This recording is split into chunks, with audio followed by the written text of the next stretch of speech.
কিছু কিছু দিন ফ্রেম বন্ধ করে রাখলে বন্ধ হয় না।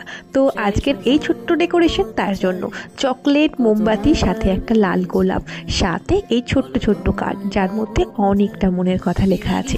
সব কিছু সাজিয়ে গুছিয়ে নিয়ে তার জন্য অপেক্ষা করছি। আর তোমরা তো জানোই আমি এরকম ছোটোখাটো সারপ্রাইজ ওকে দিতে খুব ভালোবাসি। তো সেই ভালোবাসা থেকেই আজকে ওর জন্যই সারপ্রাইজটা অ্যারেঞ্জ করা।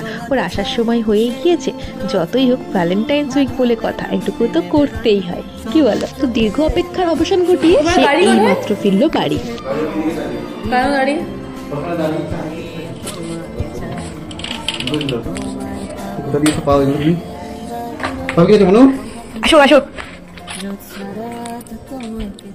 So happy Valentine's day. Thank you. কোথায় পেলে? তো তাজা গোলাপ একদম। কেমন লাগলো? চকলেট তোমার জন্য, আর এগুলো তোমার জন্য, আর এই চকলেটটা ফর ভ্যালেন্টাইন্স ডে। আমি যতটা ভালোবাসি এই ছোট্ট ছোট্ট সারপ্রাইজগুলোকে দিতে, ও ঠিক ততটাই এনজয় করে এই ছোট্ট ছোট্ট সারপ্রাইজগুলোকে। কিছুটা জীবনটা হয় এরকমভাবেই একে অপরকে ভালোবেসে কাটিয়ে দেওয়া যায় হাসি মুখে।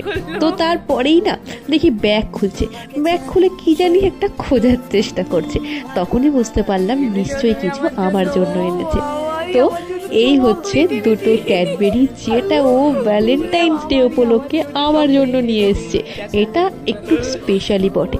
তো তার উপরে ছিল এটা আমাদের গোটা 9 বছরের সম্পর্কে প্রথম ভ্যালেন্টাইন্স উইক। কারণ একসাথে আমাদের এরকম ভ্যালেন্টাইন্স উইক একদমই কাটানো হয়নি। আর সাথে ওর এই দুষ্টু মিষ্টি কি বলবো মোমেন্টগুলোকে না খুব মিস করতাম। এটা প্রথম বছর ছিল আমাদের জন্য। তো যাই হোক, কেমন লাগলো আজকের ভিডিও অবশ্যই জানিও।